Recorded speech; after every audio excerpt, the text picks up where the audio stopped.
Hey, what's going on, everyone? This is Mitch. Hope you've had a great Wednesday, a great work week so far. Happy December as we're entering the cold months now of December, January, and February. And very excited to talk winter weather here in the near future, hopefully.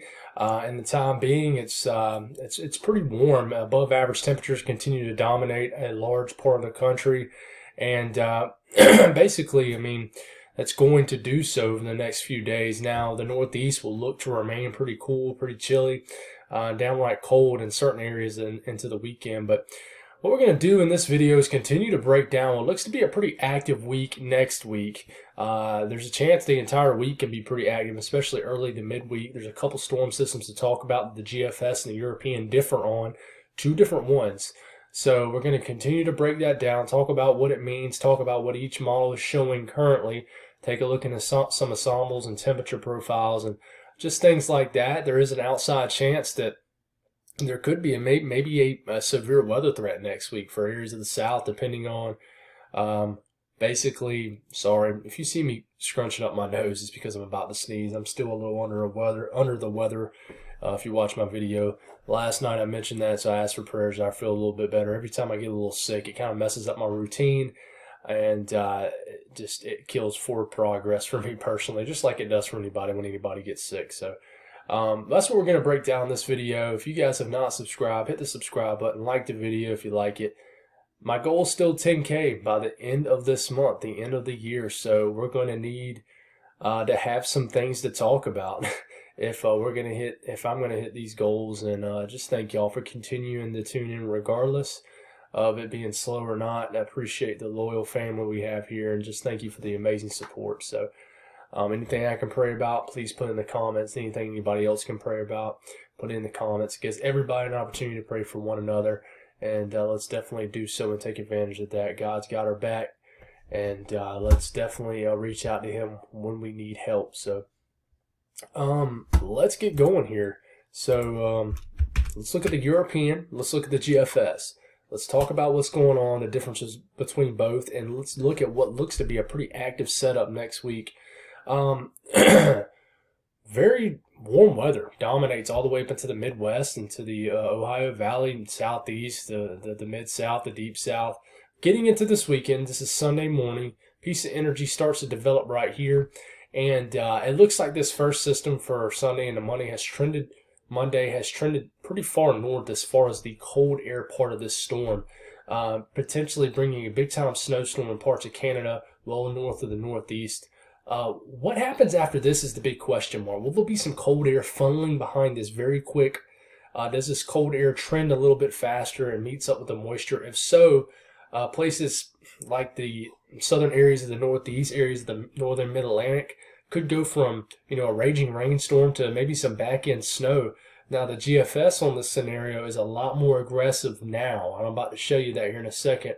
But then the European comes in with a second storm Wednesday as you get into Tuesday into Wednesday. And then by Wednesday morning, a lot more aggressive of a system for the second system as far as winter weather. And more widespread precipitation really far south for areas here in the South that just need rain. We really desperately need rain. Forget about snow. We really need the rain. We really do. But this shows a lot more significant of a storm in general, and potentially puts a lot more of areas into the Northeast, maybe even areas of the Mid-Atlantic into some winter weather, and then gets a little bit more of a warmer aspect to it moving forward. And then another piece of energy moves through, excuse me, as we get pretty far out late next week. So the jet's still pretty far north. You're not getting a big push of cold air really far south, and the jet stream's just pretty far north. So you got an active northern stream, and the heaviest precipitation is staying well north of the south. But here you go. Here's our system for Sunday into Monday, which is trending into a likely scenario in general, meaning we're going to have a system to deal with. But I'll tell you what, the GFS has trended to this kind of look right here.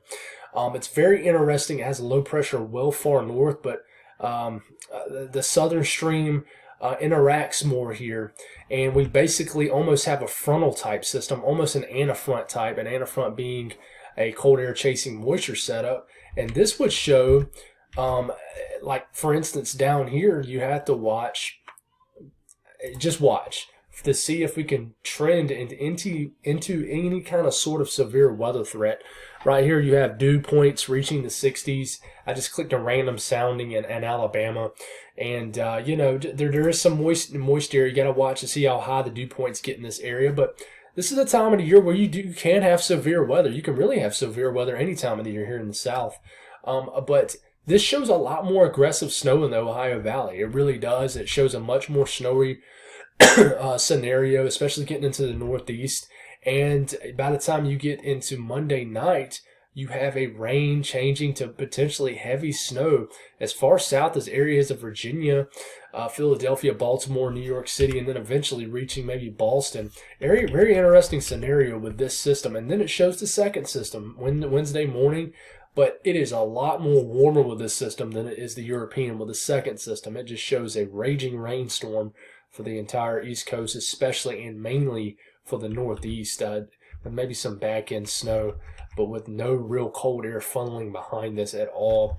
So a lot of differences there. It really is. You look at snowfall, and this is the operational European, so this is the actual just main run. You take it all the way through 240 hours out. Pretty stout signal for accumulating snow, even for a lot of the Ohio Valley. If you're taking the operational European as if it was going to happen, and even shows snow pretty close to the big cities in New York City and Boston and things like that. You look at the GFS, it doesn't look quite as aggressive, but it's more amplified on that first system. Brings potential snow all the way into areas of Tennessee. Now, I don't think that's likely at all, but brings a couple inches more south. And then it takes that other system, dumps a little bit more snow into the interior areas of the Northeast, but nothing too crazy. But what interests me is this look right here with the GFS, and it's been trending there. This would be an interesting system, and otherwise what is a relatively boring pattern for cold and snow. So we're going to see how this trends overnight. We look at the run prior to this, it looks like that. The run prior to that, this was the morning run. The run prior to that looks like that, and this was 24 hours ago. So if we take the last 4 runs all the way to the present run, bang, bang, bang, bang.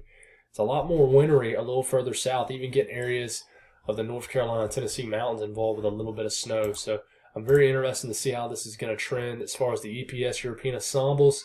It pretty much on track with what the European shows. I mean, actually, it's pretty much right on par, showing basically with that jet setting up and just where there's just enough cold air. I mentioned last night that, you got to watch to see what kind of snowpack you can get up here in far areas of Canada. And I can tell you the pattern does not look good going all the way until mid-December. I think we waste a large chunk of the first half of the month.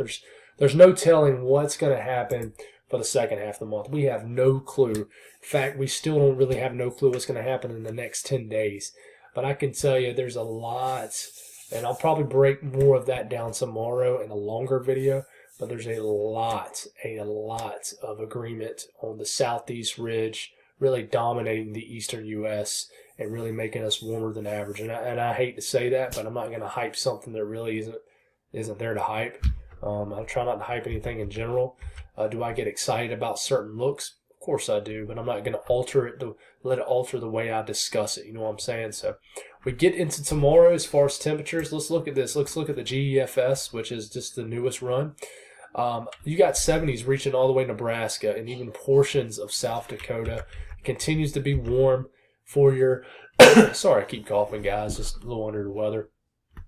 Your Friday afternoon, widespread 70s, getting close to 80 in portions of Texas. I think Friday will be a very warm day. But you notice there's a very tight boundary in the Ohio Valley and then the Northeast with warm and cold temperatures, as there's basically just a boundary, temperature gradient of basically, you can almost call it a stationary cold front, if you will. It's just between two different air masses, and where a trough and where the jet stream is setting up. Go to the next day, go into Saturday, still warm across the southeast all the way up here into, maybe as far north as Tennessee and Kentucky. But a little bit of a cold front dips here, cools us back down. You got to watch for a little bit of a cold air damming here. into the Carolinas and Virginia. This might make for a tricky forecast Sunday for high temperatures. It really would. We have to watch these. It might be one of those days in the Carolinas where it's very cold, up in Charlotte, but maybe very warm in Columbia. It's very hard to figure out. And then maybe a cold front makes through early next week. Finally cools us back down to maybe below normal temperatures, really, temporarily. But if you go all the way out into the way out, I don't see any type of big time cold making it into the eastern U.S. anytime soon. So that's all I got, guys. We'll continue to monitor what potentially could be some impactful weather next week for the Northeast and Mid-Atlantic, and maybe some welcoming rain for the Southeast and Southern areas. But we really, really need some rain, as I know in my area in Central South Carolina, I think we are our third driest November on record. So that's all I got. Hope y'all have a great night. Thank y'all for tuning in, and God bless all y'all.